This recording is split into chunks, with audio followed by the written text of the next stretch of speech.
The Ring of Hours, Book 1, The First Fracture, Chapter 1, Segment 1. Some places feel abandoned, others feel like they're waiting. The Rowan house waited in silence at the end of a narrow road where even the rain sounded tired.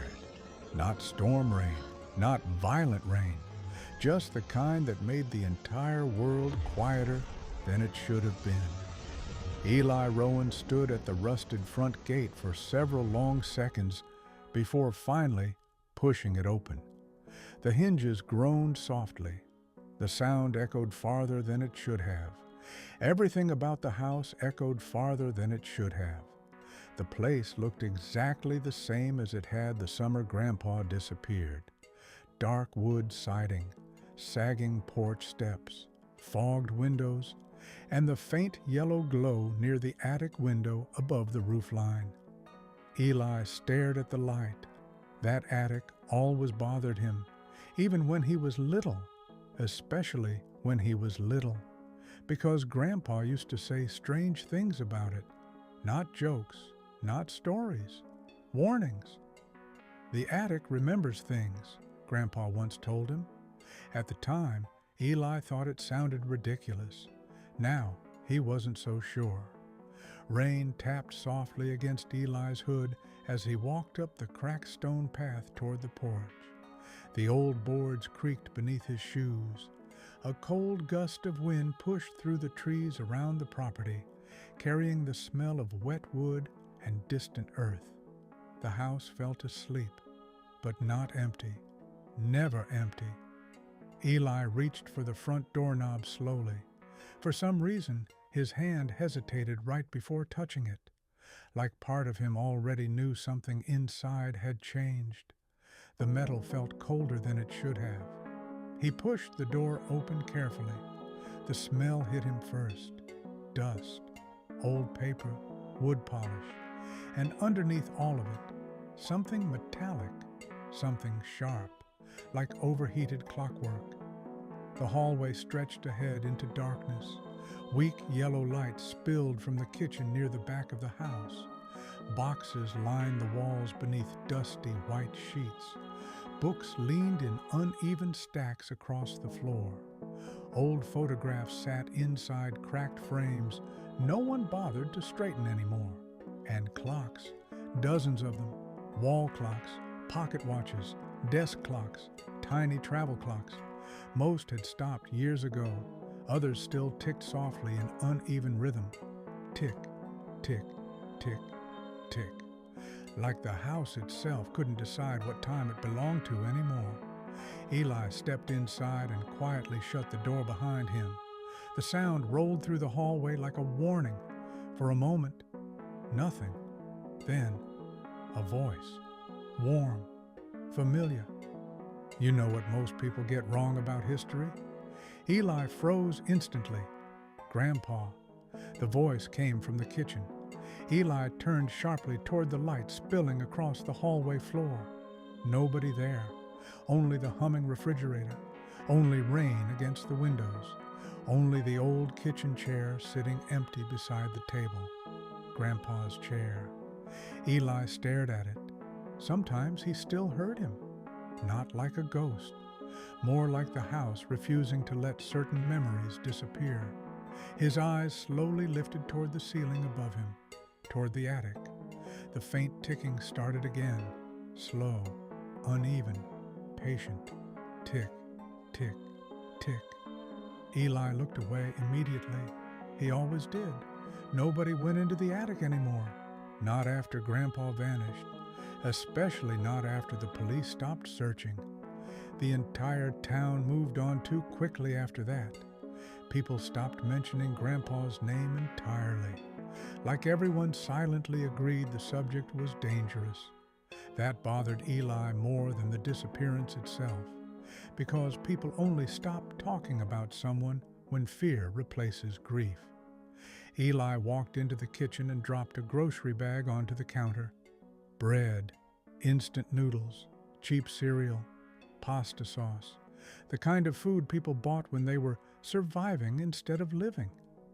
Rain slid slowly down the kitchen windows. The house creaked softly around him. Eli opened the refrigerator, half empty again.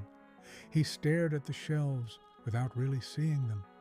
Then his eyes drifted back toward Grandpa's chair, and suddenly, a memory. Years earlier, summer sunlight pouring through the kitchen windows, maps spread across the entire table, Grandpa leaning forward with a pencil in his hand. "You know what history really is?" Grandpa asked. Young Eli shook his head. Grandpa tapped a blank section of an old map. "History is what people try to erase." The memory vanished instantly, but the feeling stayed. That strange feeling Grandpa always left behind, like he knew something enormous and ran out of time before he could explain it. Tick, tick, tick. Eli looked up slowly. The sound wasn't coming from downstairs anymore. It was above him, the attic. The ticking had grown louder, more deliberate, like something waking up. Eli stared toward the ceiling. The house became impossibly still around him. Then, one soft creak overhead, like someone shifting their weight across.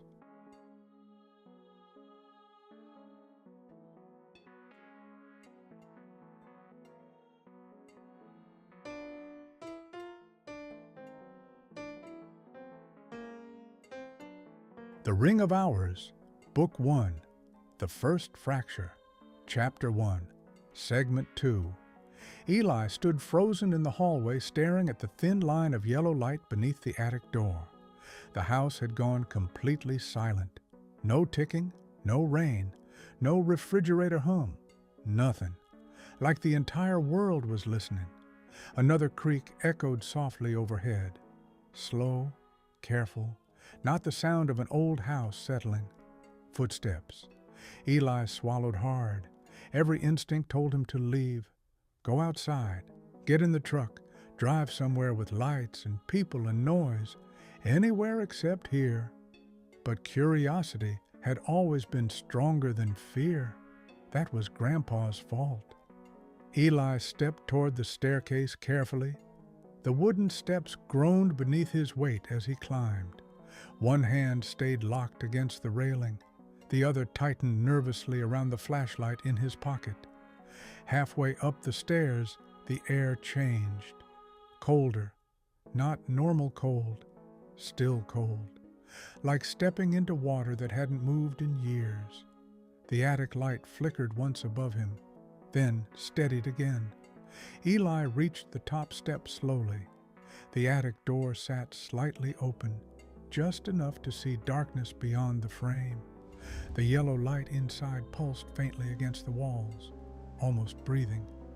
Eli stopped directly in front of the door, his heart hammered against his ribs. "Hello?" Nothing answered, but somewhere inside the attic, something metallic clicked softly. Tick, tick, tick. Eli pushed the attic door open wider. The smell rushed out immediately.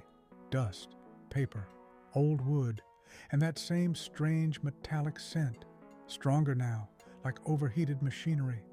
The attic stretched endlessly into shadow above him. Rows of shelves lined the walls. Boxes stacked toward the ceiling. Old lamps, broken radios, maps pinned across support beams, photographs scattered across tables, and clocks, hundreds of clocks, some hanging from nails, some piled carelessly on the floor, some partially dismantled across workbenches covered in tools. Every clock displayed a different time, ticking out of rhythm with each other. The sound filled the attic like breathing. Tick, tick, tick, tick. Eli stepped inside carefully. The floor creaked beneath him. Dust floated slowly through the weak yellow light hanging overhead. He turned in a slow circle. The attic felt larger than it should have, impossible larger, like the room extended farther than the outside of the house allowed. His flashlight drifted across the walls. Maps, newspaper clippings, old photographs, strings connecting locations across different decades. Las Vegas, Chicago, New York, Berlin, ancient ruins, Vegas. ocean coordinates, In the 90s? circled symbols drawn repeatedly in red ink, and written across one wall in uneven handwriting, the fractures are getting worse. Eli stared at the words. A cold wave moved through his stomach. Grandpa? His voice barely escaped above a whisper. Then he saw it. An old wooden table near the back of the attic. A small black box rested on top, perfectly centered, waiting. The ticking around the room suddenly slowed. Tick, tick, tick. Eli moved toward the table cautiously. Something about the box felt wrong, not dangerous, familiar, like he had seen it before somewhere deep in a dream he could no longer fully remember. The closer he got, the colder the attic became. Frost slowly crept across the nearby window glass. His flashlight flickered weakly. Tick, tick, tick. Eli stopped directly in front of the table. The box was old, dark wood worn smooth at the edges, strange symbols carved into the surface. Not letters, not numbers, patterns, circular, repeating, almost moving when he looked at them too long. Eli reached toward the lid slowly. The instant his fingers touched the wood, flash, water crashing violently against black stone cliffs, massive frozen walls stretching endlessly into darkness, a crowded concert arena exploding with light and screaming voices, a city street flooded in neon rain, a giant shadow standing motionless at the far end of a hallway, and Grandpa, older, terrified, yelling something Eli couldn't hear. Flash. Eli stumbled backward violently. The attic snapped back around him. His breathing turned ragged. The clocks had stopped. Every single one. Silence swallowed the room. Eli stared at the box in horror. Then slowly, the lid clicked open by itself. Inside rested a silver ring, simple, heavy, a strange blue stone set into the center. Faint light moved beneath the surface like trapped water. Eli stared at it. The attic lights dimmed slightly. The ring pulsed once. Soft blue light spilled across the table, and somewhere deep inside the attic, something moved. Not footsteps, not settling wood. Breathing, slow, patient, watching. Eli looked toward the darkness beyond the shelves. Nothing there, but the feeling remained. The unmistakable feeling that he was no longer